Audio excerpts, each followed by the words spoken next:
How many weddings do you think you've shot, like, through all your wedding I've done career? over 1,000. I added it up and I was at about 1,020 or something, and then I stopped counting. I was like, "I hit 1,000, that's fine." But that was also 3 years ago now. So probably like 1,100-ish, maybe a little bit more. They're still fun though. And also I very much curate the type of wedding that I do. I used to work a lot downtown Toronto, which is like a 1 hour drive on a good day or a 4 hour drive on a bad day. And I don't enjoy doing that. I don't like the fear of the unknown of that. The fact that if I start at noon, that because that drive has taken me 4 hours one time, I now have to leave 4 hours before that wedding day. So I didn't love doing that. So I kind of said that I don't do that anymore unless it's for a wedding that I really want to do, or if it's maybe for a friend of a friend or something. Um, Other than that, I work pretty much a half an hour from my house, or something that requires an airplane. There's not much in the middle anymore, and that's completely by design, because that was what I think was draining me out. That when you're shooting 70 weddings and you also have this like insane travel calendar, and you're shooting a triple wedding weekend, and you're driving for maybe a collective like 16 hours over that weekend, it's not so fun. But when everything's like a half hour from your house, it's pretty chill. You can shoot three. I have a quadruple. I think I've never shot a quadruple before, but I have Thursday, Friday, Saturday, Sunday weddings in September this year. So that'll be a new one for me, but it's all close to home, so it's all right. Yeah, and you're right. It's that sort of radius of like maybe 3, 4 hours away from your home is that kind of weird thing where you can't really charge properly for that travel effort. If you have to get on a plane, it's a different matter because then it becomes automatically it becomes like in a way a wedding type of a thing. Um, but that's that in between thing is this thing where I guess you end up losing money. Yeah, and it kinda burns you either for the day before or the day after, or maybe the day before and after. So if you take one of those weddings on a Saturday and a commercial job hits you up for a shoot on Friday, you can't take that, or a wedding comes in for that day, you're probably gonna be very hesitant to take it. So that's kind of the bummer of it, I guess. But yeah, I don't know. I feel like that should be for everyone's business. At year 1, you kinda take what you can get. Year 2, you realize the stuff that, you don't enjoy doing as much, and you start to dial it back a little bit, and then hopefully by year 4, year 5, you're in a business that you actually enjoy doing, and you're always refining it every year. There's no like, you're not just like, I've completed my business. This is exactly as I want it to be forever. That every year you're going to enjoy some things more than others, or you're going to discover new things that you'd like to do instead of something. And it's all a balance, I guess. Hey, let me just jump in real quick to tell you about the amazing sponsor of this episode, Platypod. Platypod offers innovative camera support systems designed to unleash your creativity. With their stable, versatile, and portable solutions, you can capture stunning shots like never before. And I'm not just saying that. As the host of the Camera Shake podcast, I can personally vouch for Platypod's incredible products. They've become an integral part of the show. In fact, I'm surrounded by various Platypod products holding up lights, cameras, microphones, and so on. It's really helped to transform the way I make the show and the way I shoot at home, in the studio, and on location. But don't just take my word for it. Explore Platypod's website at www.platypod.com to discover their range of products, including the Platypod Extreme, Platypod tripod heads, and the brand new handle, of course. Make sure to follow Platypod on Instagram and Facebook at Platypod Tripods for exclusive updates, tips, and giveaways. By choosing Platypod, you're not only investing in your photography, but you're also supporting the Camera Shake Photography Podcast. Thanks again to Platypod, our amazing sponsor. Platypod, where innovation never sleeps. In over 1,000 weddings, how has the whole business of wedding photography changed from your point of view? I would have started in like 2005. So it was before Facebook or Instagram, and everything was very heavy website driven. There were also still a lot of studios operating that, like, you go to the mall and there'd be like a photo studio there that would also do your wedding, and they'd send out one of their shooters and they would do it. And some of them would still shoot on film. A lot of them had switched to digital pretty quickly. Um, so that was, I guess, the bigger change was social media entering. It made advertising a lot easier, especially, and also a lot cheaper for a very, very, very long time. Because it used to be they had advertise in magazines or like newspapers or yellow pages, stuff like that. And now it's very easy that I can set up an ad in like 5 minutes and be immediately targeting my local area if I need to make some money today or whatever. Um, that I'm able to do that, which is awesome. But yeah, in terms of the actual skills of photographers, I would say that at the time when I was getting started, you could just shoot like a good wedding day and you could very easily book a lot of weddings from that. So if you were a good photographer that basically if you looked at any of the wedding magazines from California and you try to do even 25% as good as that, you would be hired for your work.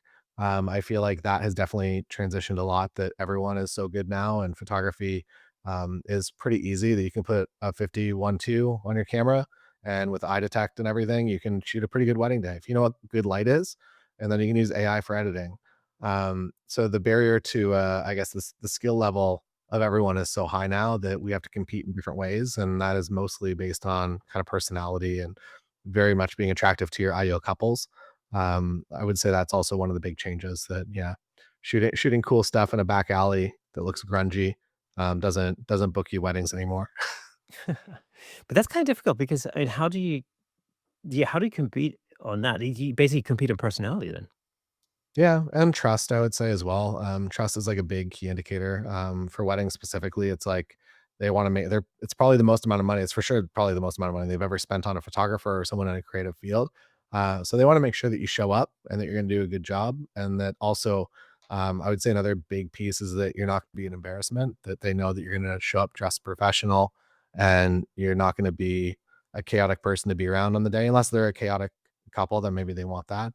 Um, but for the most part, they wanna be sure that you're gonna fit in with their friend group because 'cause you're kind of part of the wedding party for the day, and they want somebody that fits into that. So if you can display that online, I would say that that's even more important than photographic skill probably at this point. Maybe to do pricing also in the mix there. But yeah, there's other ways to get booked than just having the nicest and most elaborate portfolio.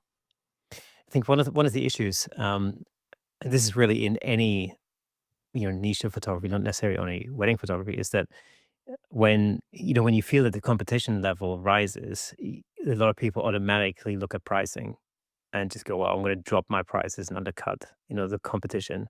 Um, what's your view on that? Would you advise that to be a good idea, or how would you counter that?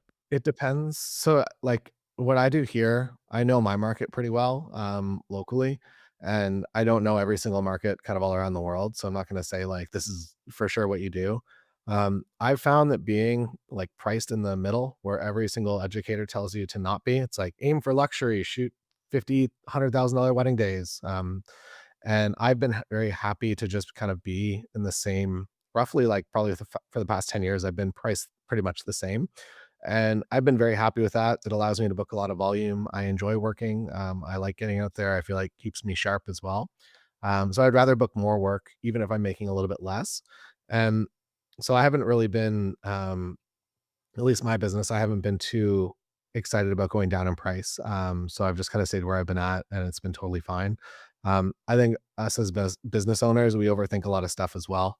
That there's a lot of other things you can fix beyond just pricing, and there's also different ways that you can bring your pricing down or make more money without actually changing things too much. Like if you have a package and you're like, "Oh, I really wish I was making more money off it," maybe that means you drop some product out of it, or there's no longer an engagement session included.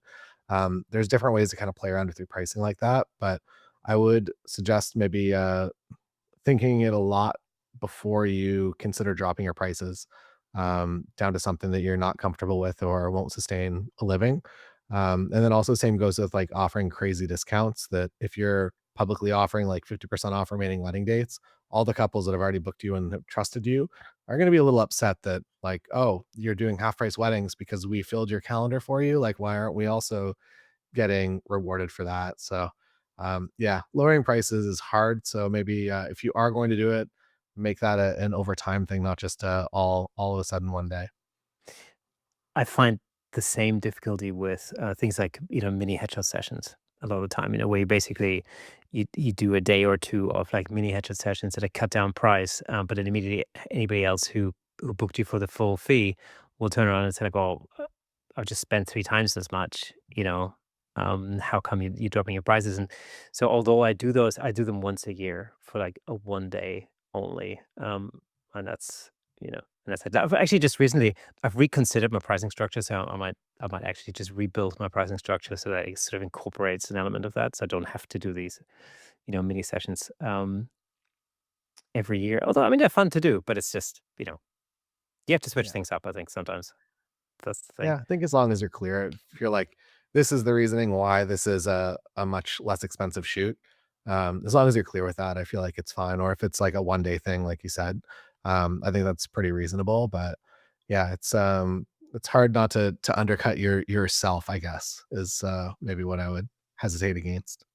Yeah, and it's difficult, and especially when you're starting out. I think it's difficult to find the right, your right level in a sense because, as you said earlier, every market is different, every situation is different, um, and then there's, especially if you're starting out anywhere and you haven't got, a reputation or whatever, then it's hard to know from the get go where your perfect surprising level is. Thank you so much for tuning in.